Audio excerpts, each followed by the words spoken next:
It's time for This Week in Location-Based Marketing. This is episode number 27, and we're actually recording this on Sunday, May 29th, 2011. And my name is Rob Woodbridge from Untether.tv, and I am located in Ottawa, Ontario, Canada. And with me, as always, is Mr. Asif Khan. Asif Khan from the Location-Based Marketing Association. Glad to be back in town and able to do this. Looking forward to number 27. Let's go. Well, you know, the LBMA, located in Toronto, Ontario, Canada, and the website is thelbma.com. But as of this past week, you've now got this big European presence in Amsterdam. Let's talk about this. I mean, this isn't on our agenda, but you just came back from Amsterdam to launch. Is this the European or just the EMEA chapter? The EMEA chapter of the LBMA launched in Amsterdam last week. Let's talk about this because big news. Big news. Yeah, it was a great week and a great validation for what we're doing in terms of bringing location-based marketing and helping define the space. Not just here in Toronto or in Canada or in the United States, but kind of all over the place. And so we have a lot of followers, the LBMA that is, on Facebook and LinkedIn and Twitter, etc. And it's just nice to actually kind of get out there and meet some of these people that want to engage with us where they are. And so we had our first event in Amsterdam. We had a panel featuring Screenscape, which is a Canadian company that came over and presented their model to the group there, but also a fantastic panel, mostly, all European local. So we had TomTom, we had Layer, talking about augmented reality. We had an amazing company that I'm just learning more and more about called Widespace Mobile out of Stockholm. So it was just a fantastic group of people that we engaged with there, and Blast Radius, a Frog Leap, local app development shop and mobile agency. So great stuff. I mean, Asif, what was the we're immersed in it. We're part of the community. We love what we're doing. We love the LBMA. We love location-based marketing in general. We love what's going on, all this innovation. I mean, so was anything surprising to you? What kind of stuck out when you were over there? Like you said, Widespace, for example, is a company that I've never heard of, you've never heard of, and they're big over there. But what, it's obviously that this is just not just a local North American phenomenon. This is truly a global thing going on.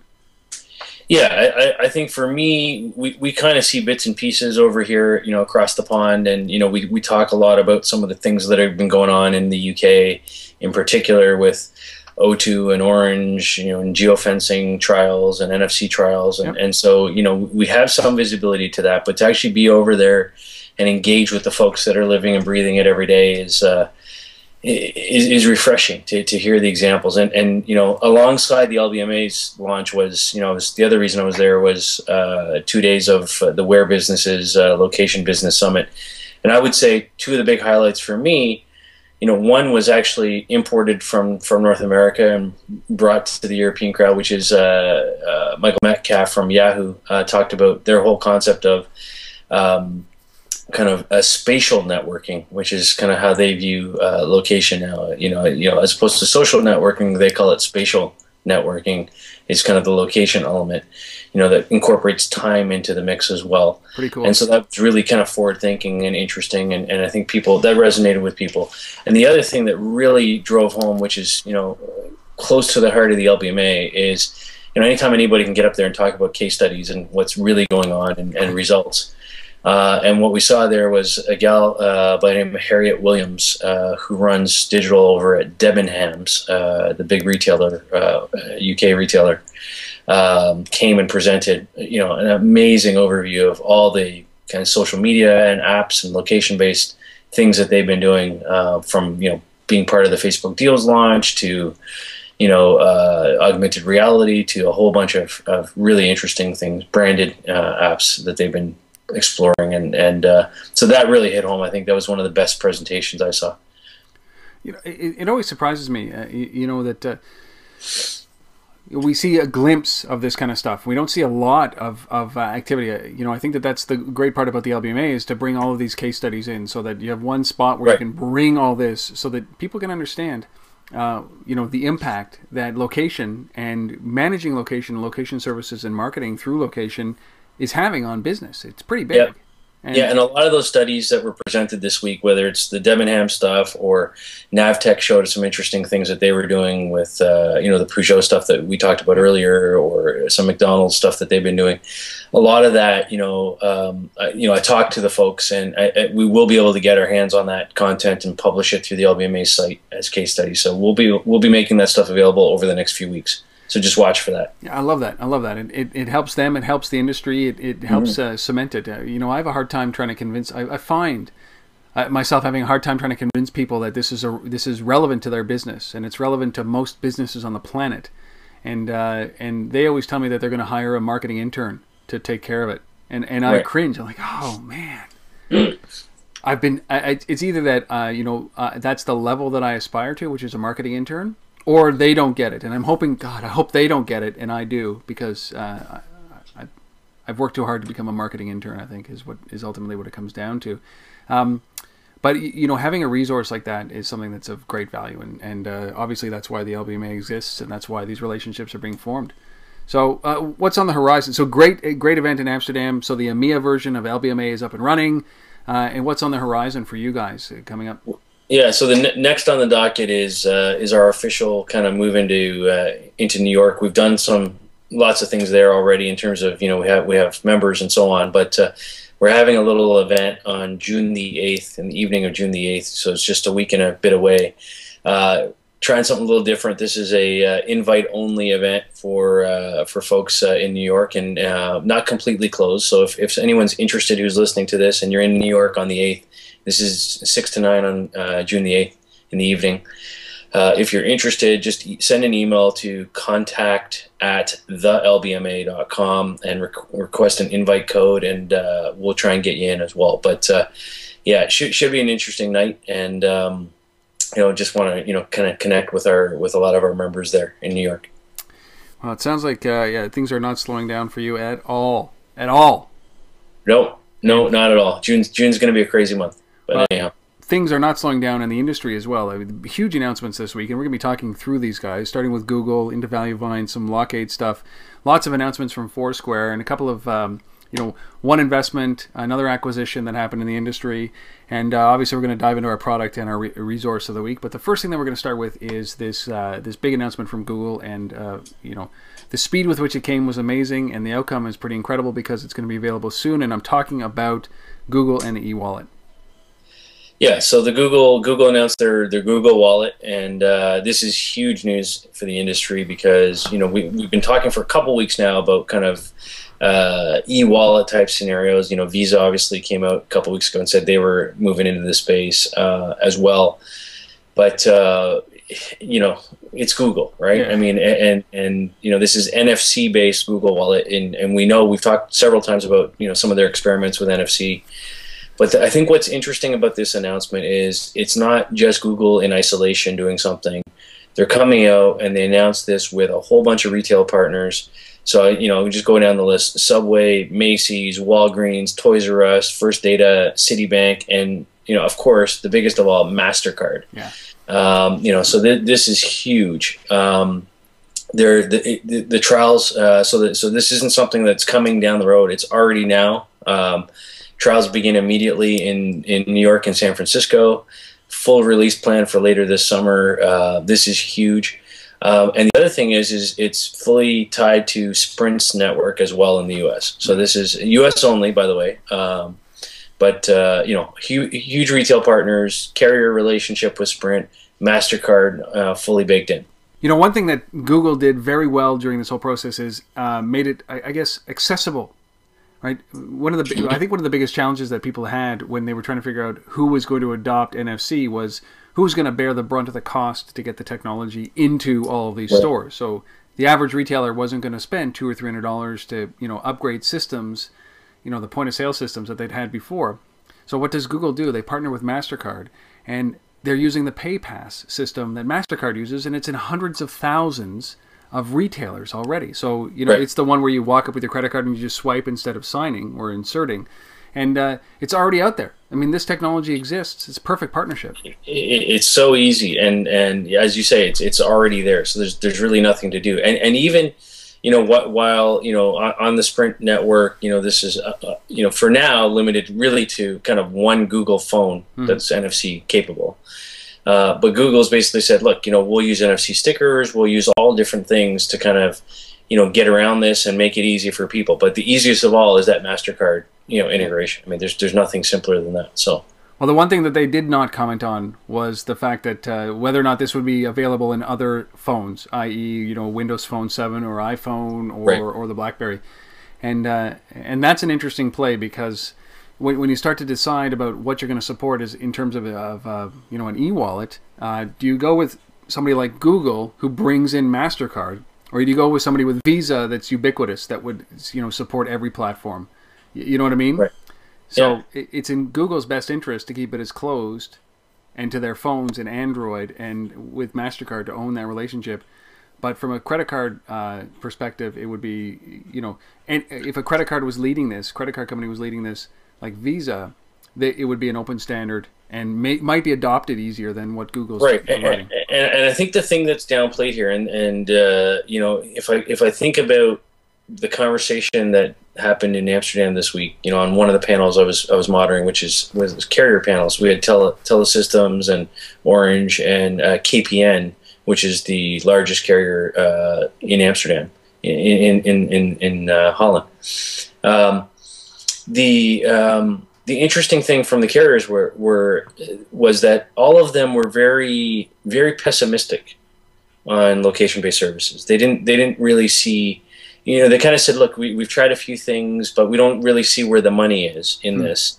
You know, and we know there's some money there, but it's like millions of dollars, and we care about billions, not millions, kind of attitude. And yet I think when you see something like this, like the Google Wallet, and you see, you know, kind of the relationship with Sprint, what strikes home for me is that at the end of the day, you know, we can talk about all the Foursquares and scavengers and all those things that we want to, but really, real mass adoption is going to be driven by, you know, big players like Google and Facebook and carriers, because at the end of the day, it's the carriers. You know, why is it that there's 2 million users on the O2 network that have opted into geofencing already?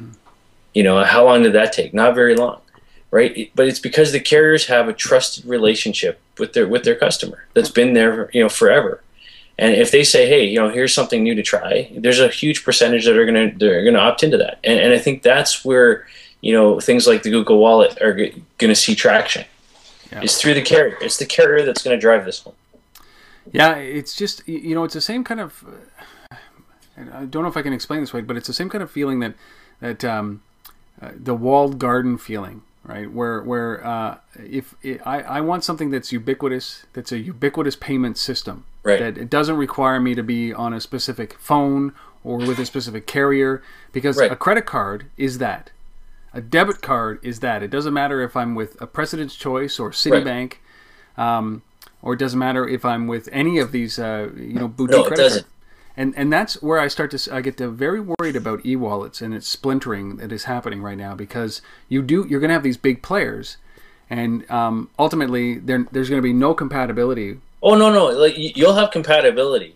The way compatibility will come, though, will be the same way that compatibility has come in the banking transaction fee world. Right, exactly. So you'll have the Interacs of the world that says, oh, you're on that network. Okay, well you're going to pay you know, 50 cents extra. Yeah, just to pay, because you're not on our network, you know, and vice versa. So compatibility will be made. Let's just say. And that's the frustrating part. Remember those old guys that used to charge you 50 cents to use a debit card? Like, oh yeah, Interac is 50 cents extra. Like, yeah, that didn't last long. But yeah, I mean, I love the e-wallet, and I was so impressed with Visa. I'm impressed that Google's getting into it. What I'm not impressed with is this land grab, and we're going to have these walls again. I think that it's going to cost you a lot of money just to pay something with your own money. Yeah. Right. It's the tax. No question. And the interesting thing about this is, you know, Google has a vision that this isn't only about payments. This is about, what sits in that wallet, and it might be your hotel card key to get into your room, gets put onto that wallet. It could be a whole bunch of other things. Well, and when you start thinking about location, wrapping location around that, it does. It's all your rewards, it's your coupons, it's everything. Yeah, and so they also announced Google offers this week, right? Right. In partnership with that, which is exactly that. It's their daily deal, offer of a day to your inbox. So perfect. Connections with retailers, fully integrated with the wallet. Redeem offers, loyalty points, etc. Swipe, MasterCard, all done, right? Yeah. So this is like what we talked about with Scavenger and American Express the other day. It's already in the wallet now.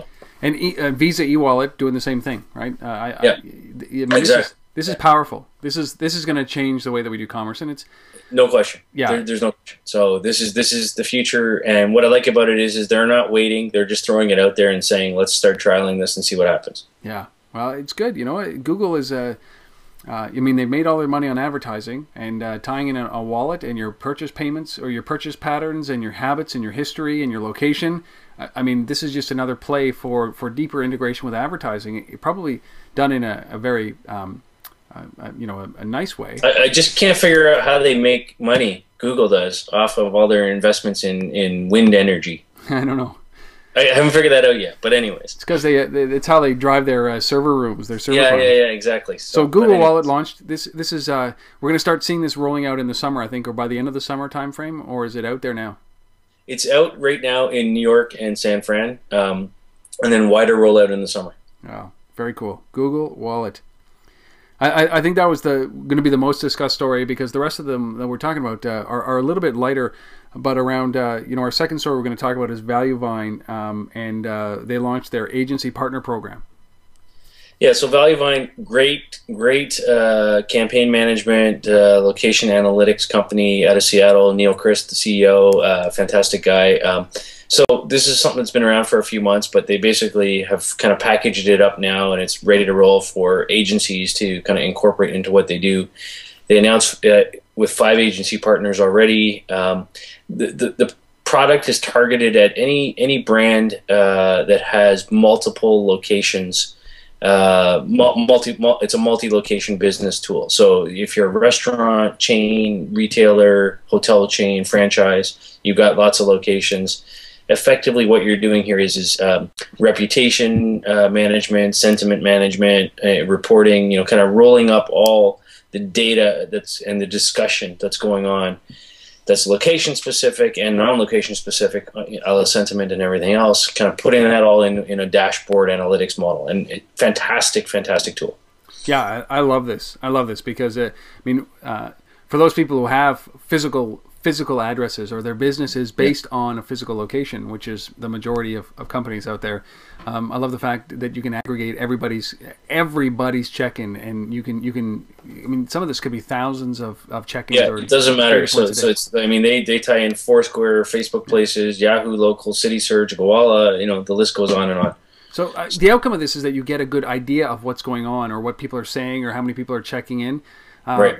But again, we come back to it's great to get the sentiments. It's another thing to be able to go out and say, reach through the screen and communicate or connect with those people, and that's right. That's a very important piece at some point to be integrated. Yep. But yeah, so if you're kind of looking for, that Radian 6, so to speak, of location data.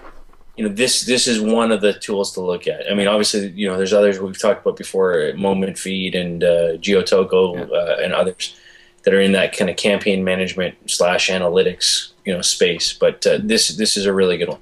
Yeah, I love it. I love what they're doing. ValueVine. They launched their partner program, and you can find all their information on their website at valuevine.com if you want to partner with them, if you're an agency. But I love that story because everybody's going to ask for ROI, and you've got to put something together. So it's just a checkbox, and these guys provide it, as do the other guys as well. Our next story, there was nothing else on that, was there? Just that. No. So Glotto and loc-aid, two good names for companies. Glotto and loc-aid. Good names for companies. So this is an interesting relation. loc-aid, obviously, we've talked about a few times in terms of location data. data sets. And so they basically, license that data to Glotto, which it has a very powerful, let's call it multi-channel, ad network solution, campaign management solution again. And these guys are, while they're not that well known to me, they're obviously well known to within, kind of media circles, because they've got some pretty big customers: Barnes and Noble, Google, YouTube, Bravo, Telemundo. I mean, the list goes on and on. Wyndham Hotels, Yahoo. Small guys, yeah. Small little companies. Yeah. So they're doing something right. I've stayed at a couple of those places. So, yeah. Hey, absolutely. And so they've basically incorporated the location data from loc-aid to kind of just add a richer data set into what they were already doing. And so this is good. And loc-aid calls themselves the first and only location as a service company, right? Which is an interesting spin on what they do, an LaaS instead of a software as a service. But ultimately, I mean, these guys just provide the data to Glotto, and but what's with these names? I gotta ask. Like, I don't know where that one came from. Oh man! But I love loc-aid. I mean, these guys are yes. Rip Gerber, their CEO, and I love the name Rip. I mean, come on. It's like, yes. I wish I had a name like that. I just Rip Khan. I like that. Rip Khan. That could work very well. Yeah. No, but anyways, great guy. I met him face to face a couple months ago when I was in San Francisco, and just fantastic guy. Knows this space cold. Looking forward to connecting more with those guys, because I think they're doing some pretty cool stuff. So, I mean, any ramifications other than the fact that this is just a great partnership, a great relationship? Just good partnership. I'd love to see kind of progress companies kind of coming together, finding each other. Because from the LBMA's perspective, that's kind of part of our mission, is to help connect when we see good things happening. So, well, that's good. I'm pretty sure, and loc-aid obviously has provides data to a number of other companies, and yes. So Glotto's just another one, and I like that, because we talk about the data harmonization, right, and location harmonization, and we talked about this with the MTI Spatial. We talked about this with TomTom. Is that right. Data, pulling data from one source, what you talked about, which was basically your global source for location data. I think it's important to have a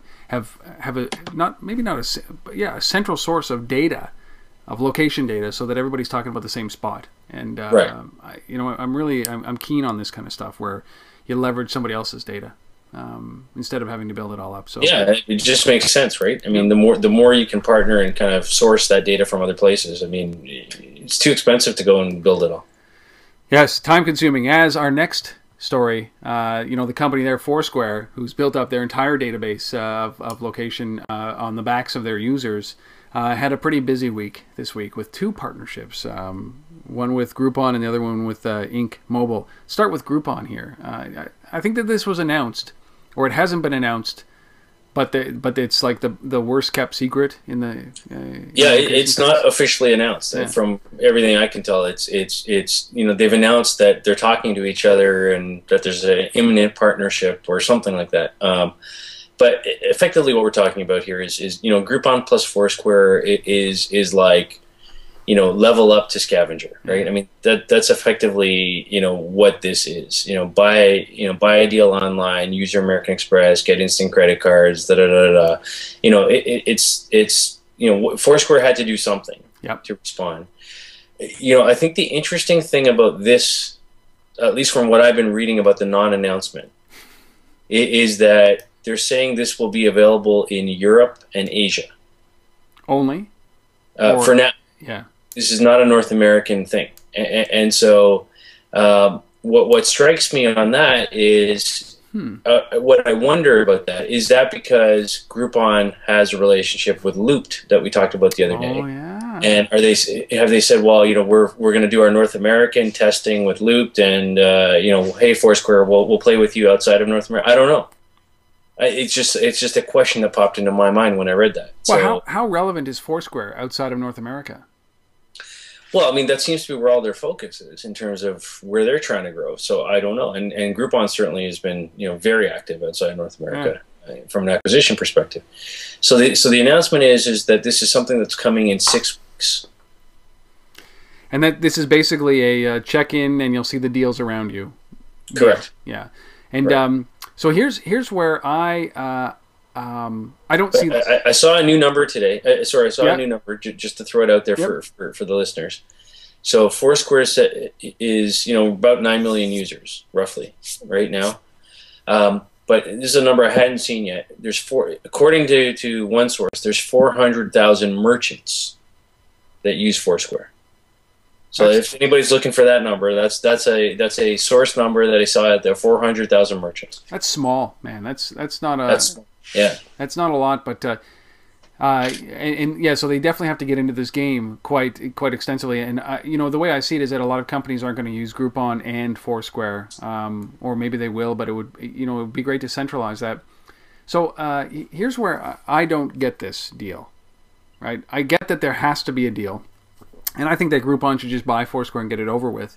But this, compared to the Inc. Mobile deal, which we'll talk about in a second, doesn't make a lot of sense to me. I don't know a lot of people who happen to be at a Starbucks and check in at Starbucks, and then somebody pushes them a deal of a Groupon deal that's kind of next door at Travel Cuts or First Choice Haircutters, that they're going to say, oh, you know what?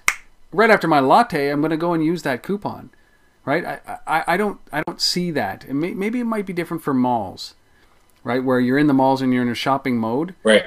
And but I maybe there are people out there who shop that way, but the idea of doing this seems a little bit ridiculous to me. That I happen to be in a location and then they're pushing me deals from around that location, like the muffler shop down the street, and the Chinese restaurant across the street, and the massage parlor around the corner. I think it depends on your starting point, right? If you think about the Level Up offering, right. Which basically, I've got those two buttons. It's so simple. I'm hungry or I'm bored, right? So I'm looking for something to eat around me. Where's the deal on that? Or I'm looking for something to do. Where's the deal on that?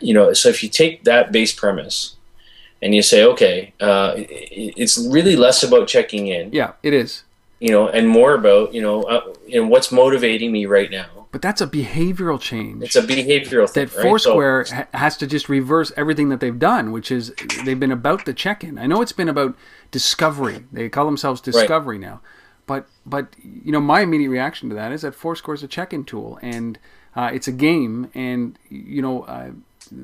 how do they know that I'm interested in? I'm not interested in mufflers, but I might be interested in a massage or a manicure or pedicure. Right. Well, you remember Foursquare now has a discovery piece in it, right? Yeah. In the current, latest version of Foursquare, you can say, well, I'm here, what's around. Yeah. The problem is that the content that they have in there, let's call it content for now, deals, is so limited, because it's all user generated. So Groupon actually brings them real deal content. Let's call it that. So it'll be interesting to see. And Europe and Asia only, I don't know. We'll see what happens. But who knows? Anyhow. So I'm not convinced that a Foursquare Groupon marriage is a great deal. I'm very convinced that a Foursquare and Inc. Mobile is a really interesting deal. Now, are you the exact opposite of that? No. Good. No, I'm not. I think it's an interesting deal. So the beauty about Inc. Let's just take a second and talk about Inc. Mobile. So here's a company that is trying to be, and you probably know more about this than me. I mean, you're the mobile guy, but directly integrated into the Android operating system. What they're talking about with Foursquare is you can check in without even launching an app. Yeah. Basically. So that, to me, getting rid of that step in the process of launching an app, finding it in the list, it makes sense to me. But Inc. Mobile, here's a company that has kind of exploded onto the scene, from what I can tell. Yep. And when did they launch? In 2009 or something like that. Really new. Super deep pockets over there. I mean, this thing's funded by Lee Kan-shek. It's there's big money in there. And they're trying to be that mobile phone that is the fully integrated experience across the board. I mean, it's got Facebook in it, it's got Foursquare in it, it's got PayPal, everything will be fully integrated, Yep. baked into this thing. Yep. At operating system. Yeah, I mean, It's what BlackBerry should be. Yes, 100%, and it's what Windows Phone should be as well. It's what all of these guys should be. But what I like about this is that the integration with Foursquare, like the integration with Facebook, is that like here's your Foursquare screen. So when you talk about Foursquare as a discovery engine, this is one of those things. So you go to the Foursquare page ultimately, or the tab, you swipe into it, and it knows your location, and that's when it can tell you what's around. It's a visually different approach than the Foursquare app, but integrating Foursquare into the operating system level like that. Okay, now you're starting to it's huge. It's huge. And then you add Groupon onto that. But I don't even think about Groupon. I mean, Groupon's tough because it's all pedicures and manicures and massages right now, right? It's like maybe the Groupon now will change that into restaurants and discounts and all those kind of things. And then all of a sudden you've created an incredible operating system. When you integrate it into the operating system, you've created an incredible discovery engine. And that's what's interesting about this. That's what really gets me is that, hey, if Foursquare was on every phone like this, oh, I mean, they'd win. They'd win. Then you'd have real adoption. Yes, yeah, absolutely. You'd win. And I don't know if this was a happenstance, but I don't know. But Crowley, if this is a Crowley deal, this is if Inc. Mobile didn't approach them, and this is a Foursquare and Inc. combined idea, I love this. I think that this could be very, very good. It's like the tiles in Windows Phone 7. But just smarter, just absolutely smarter, and this is a great deal. I love it. I love it. I love it. This is one of those moves by Foursquare that I think could really drive. Yeah, the only thing about this is from what I understand is they don't have any distribution yet for this phone with U.S. carriers. There's only 4 people that use the phone, but they are satisfied. Yeah, and maybe part of what Inc's trying to do is listen. Let's make a social phone. Based on the Android platform, here's a social phone, and I think that by bringing Foursquare in, bringing Facebook in, and bringing like LinkedIn in as a tab, or whatever it is, bring them all in, and then there's going to be a demand for that phone. Maybe not from the super geeks who love Android to customize it, but from the I sat with my father today, and he's having a hard time with his iPhone. He's like, what the girls at the Rogers shop were telling me, go Android, and I said, like, that's not appropriate for you at your age. No offense. An iPhone is something that's more appropriate for you because it's polished. Yeah. A phone like this would be appropriate on the Android platform. So who knows? Who knows? We'll see what happens. But big week for Foursquare. But interesting partnership. I think it has a lot of potential. Absolutely. So Woodbridge says yay to Inc. and Foursquare, but nay to Groupon and Foursquare. And I'm sure that somebody out there is going to come and tell me. If you disagree with me or agree with me, let me know on tether@gmail.com. Right. Bring it on. Our last story is about loc-aid. Loc-aid. Like, good Lord, I mean, if I was single, there's a lot of options out there right now. Right? Yeah, for some reason we keep talking about these things, but that's because, like a lot of new spaces, innovation typically happens in in interesting vertical markets, let's call it, and the dating, flirting market seems to be one of the big location plays at the moment. So it's funny that you say that. It's a little but company called Solero Technologies. These guys are out of California, Los Angeles area. So it's described as the newest social networking gizmo, bringing location-based social networking to the next level. It's an iPhone, iPad app. It's called loc-aid. Locoping.com. Yeah, loc-aid. It's coming in July, so it's not available yet. What I don't get is why people announce stuff that you can't get. That just drives me nuts. But anyways, coming in July. And the twist on this is that, like a lot of other ones, you can see who's around you and send them a message, and group messaging and group me and Yobongo and all this other stuff. Great. What's a little bit different about this is it allows users to remember other users around them for 24 hours. So you can sober up enough to, Yeah. wake up and have that sober second So it thought. goes on to say in their release, if you want to talk to that charming guy you saw at the coffee shop, or say hi to the blonde you've been eyeing in chemistry class, or exchange phone numbers with someone you met at the convention, now you can using loc-aid. Or you could walk over to them and get a business card or a phone. Like, Yeah. I'm so So, old so school, the eh? thing here is it basically stores location history for 24 hours. It's a good way to remember where you were. And I wonder if that is if they're drawing that out as a feature set, is that because they're basically trying to argue that we're not keeping your location information like Apple? We're just keeping it for 24 hours.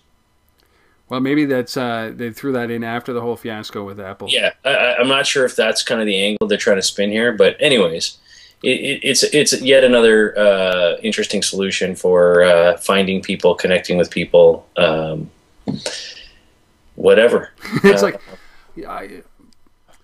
I think this whole space is interesting, and when you used to in the web space, whenever you were looking for innovation, at least in the early days, you kind of looked over to the seedy side, the gray areas, the porn industry, to find out what they were doing with streaming video and and payment processing. They were the first ones to really to get this, and then we kind of mainstreamed it. And I think that what's happening with the social and the mobile side is and the location side is that it really is driven by guys like Fast Society or Yobongo and kind of the young urban dating crowd that may be a little bit socially awkward because they don't want to talk to anybody. They just want to, as they say here, ping them, pin them, and then keep them. Like yeah, but you need a little bit more than that. I mean, honestly, there's a gazillion new location-based group messaging things. Yep. Some where you talk to people you know, some where you talk to people you don't know. Some you see the photos of people you don't know. Some see videos of people you don't know. Yeah, right. But there's got to be more to it than that. I mean, if I go back, a couple of years, and we talked about cell phone data, plans and so on. A lot of the carriers had these plans where you could get unlimited calling and texting or whatever it was to your 5 best friends, right? But the reality is we all have those 5 people that we talk to, all the time, that consume probably 80% of our minutes and data. What this is saying is okay, yeah, we recognize that, but there's going to be those 2 or 3 other people that are not in that group of 5 that you want to connect with that are around you. Yep. And I don't see anything really all that unique about it. No, I think that this is, again, it's kind of like we're going to see a lot of companies start, launch, fail, start, launch, fail. And I think that, or consolidate. And I think that there are, there's some interesting plays like Local Mind we've talked about here. Yes. Fast Society we've talked about. These guys are unique enough that or taking a different slant on the same problem. Yeah. Or Yobongo and Group Me. I mean, you got guys there too, like that are this is the same space. I would argue. Yeah. Well, it's just it's interesting, but Loco-Ping is this one not launching until July. We'll have to wait and see what happens, but we need some innovation in this industry, I think. Right. Especially this one, the relationship. It's going to go back to like up here in Canada, it's Rogers, and they were the first to go with that whole automated voice messaging system where you would have to say hi, what you're talking to the phone, and it was an AVR, and it was done that way, and now they're actually promoting the fact that there's a real human, and that's a selling point. So 9 years ago they went to this automated voice recognition system, and now as a selling point, there's a human on the other end. It's so funny. We're going back to basics, and pretty soon it'll be like, hey, my name's Rob. What's yours? In actual dialect and conversation, face to face, as opposed to through a device. But locoping.com. Loco-Ping. That's it for the news. Let's talk about the product of this. Oh no, actually, let's jump into the funding and one small deal that we don't know the numbers of, and one acquisition that came out. Let's talk about the deal first. Yeah, so the deal is a really interesting one because I think this is one of those companies that is just ripe and well positioned, to do well. And the company is Unsocial. Yeah. So Unsocial, for a couple of episodes now, I've talked about where's LinkedIn in all of this? And, connecting, the ability for people to connect at conferences and, based on my location and based on me kind of checking in, why doesn't LinkedIn all of a sudden push me recommendations of people based on all the data that they have about everybody that's at that conference, push me recommendations of 10 people I should meet. I've said that a couple of times. And on social basically tries to do that. So basically what you're looking at here is a tool that enables people to find each other based on search criteria, proximity. So it's, kind of bringing location together in real time, conferences, trade shows, events. That's exactly what it's focused on. And it has LinkedIn integration with it. iPhone, Android, and BlackBerry. Yeah. So I love it. And so these guys have raised a little bit of money. Numbers not disclosed. It's described as seed financing to prep for a Series A. Well, I like these guys. I interviewed Kieran Modak, who's the CEO and the founder of Unsocial, way back in November of last year for Untether.tv. The episode was great. They were going through their business model at the time, but certainly they are where LinkedIn should be. And these guys, I wish them all the best. Innovative guys. And especially with but LinkedIn's going to be rolling in cash now, so we'll see what they do.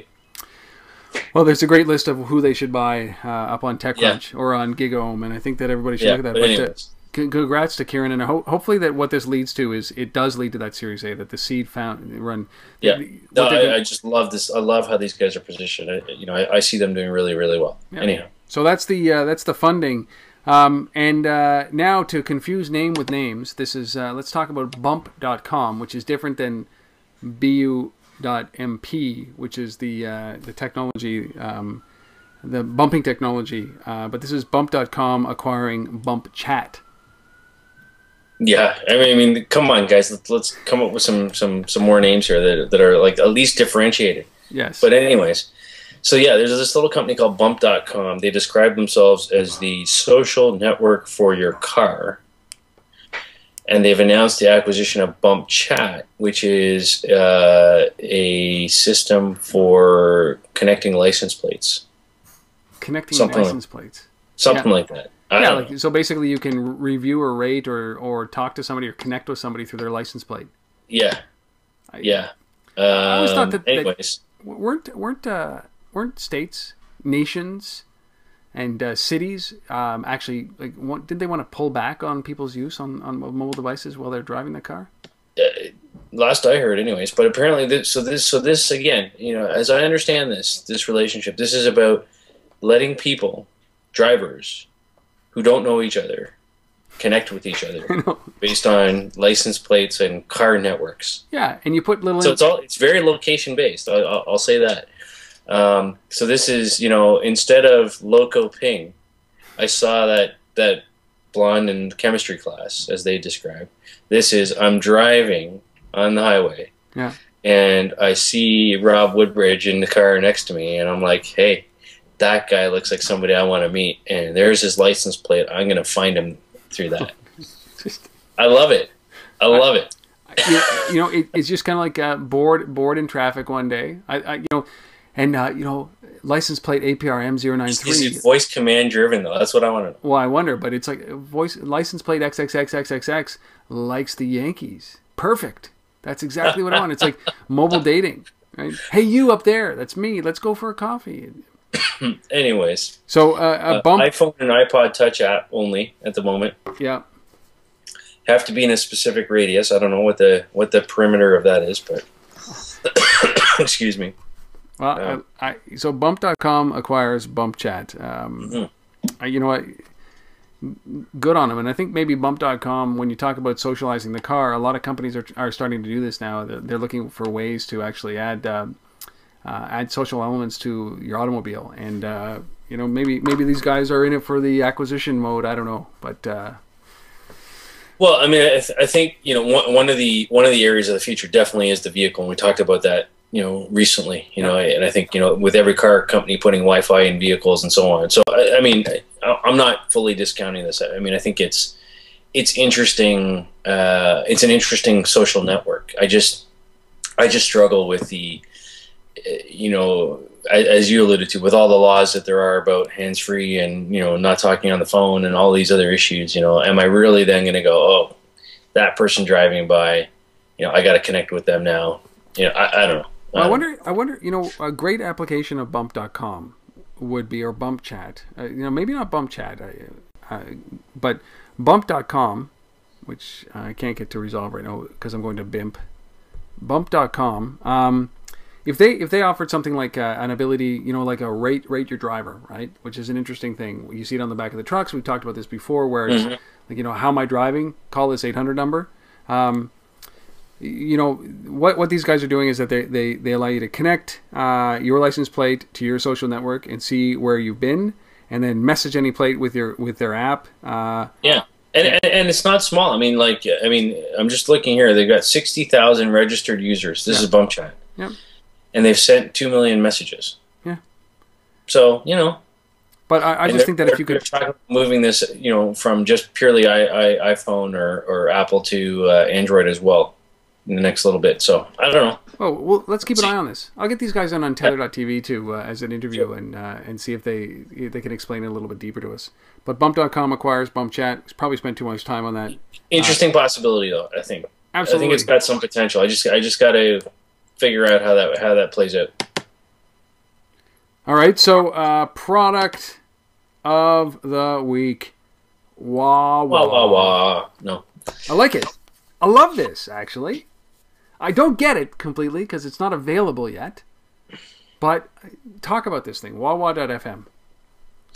Yeah, this is really, really, really interesting. So wah-wah.fm, it's being billed as Foursquare for SoundStream your music in a location. It's a German company. It was announced at the Next conference in Berlin recently.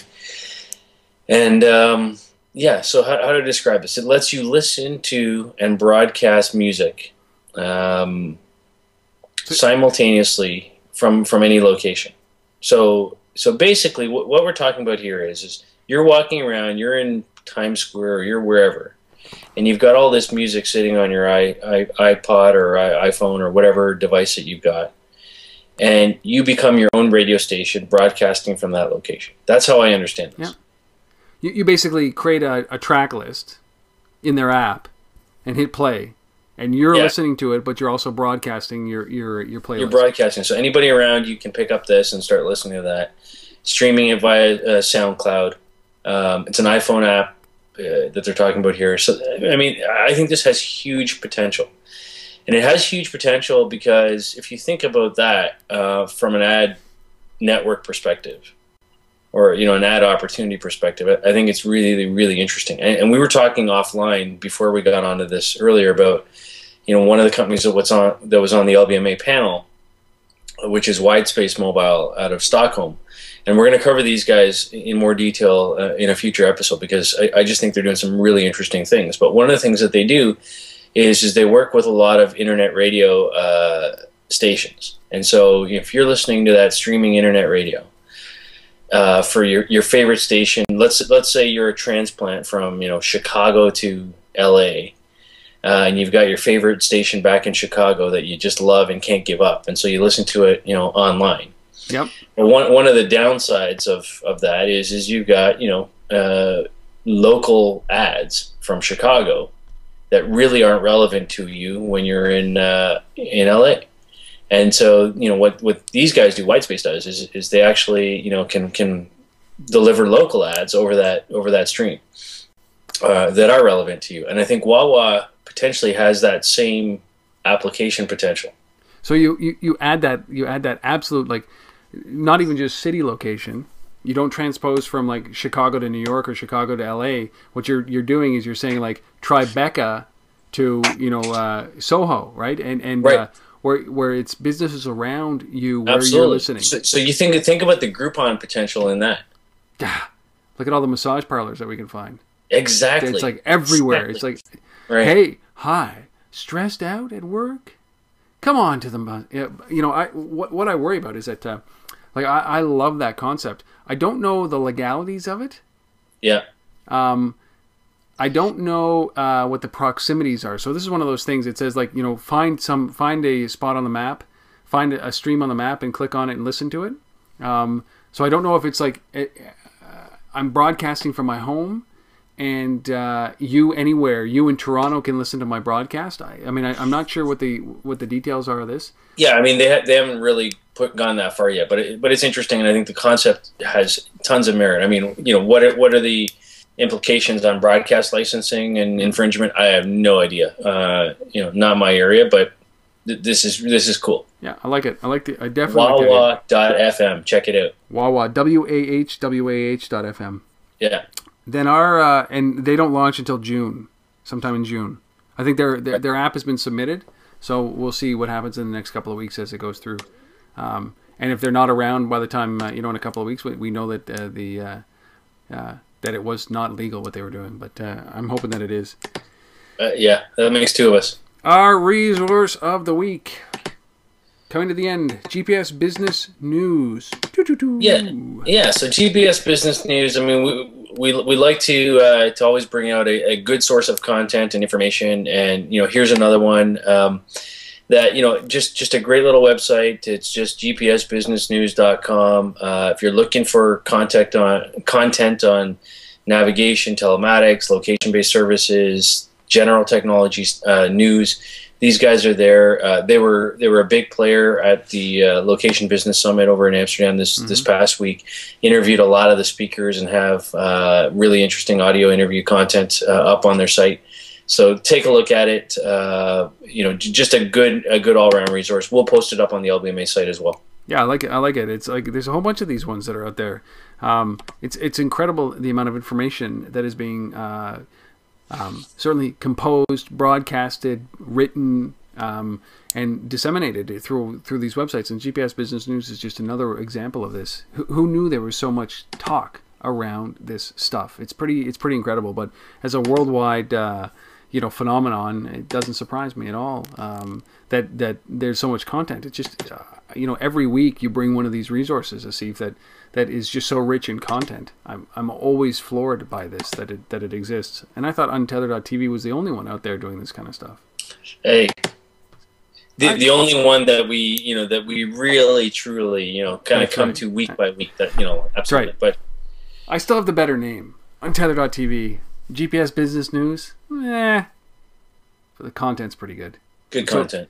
So, GPSBusinessNews.com. Yeah. Just as it sounds. I'll post a link, obviously, in the show notes. That, my friend, is it. I think we're out of stuff to talk about. We're done. We are 100% out of things to talk about.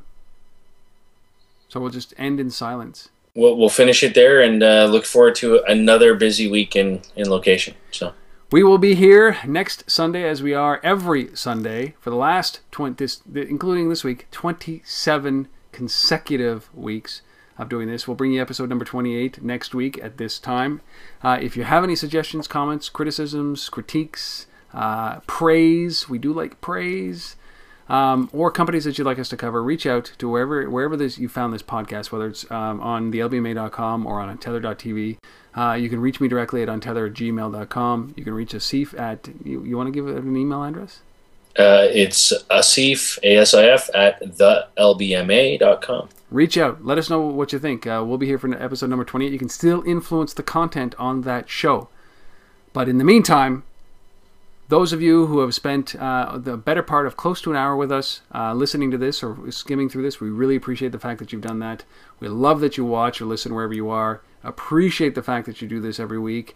Love the fact that you keep coming back. So thank you guys so much for doing that. And I guess we'll see you next week for episode number 28. Fantastic. Thanks, Rob. Asif, later, man.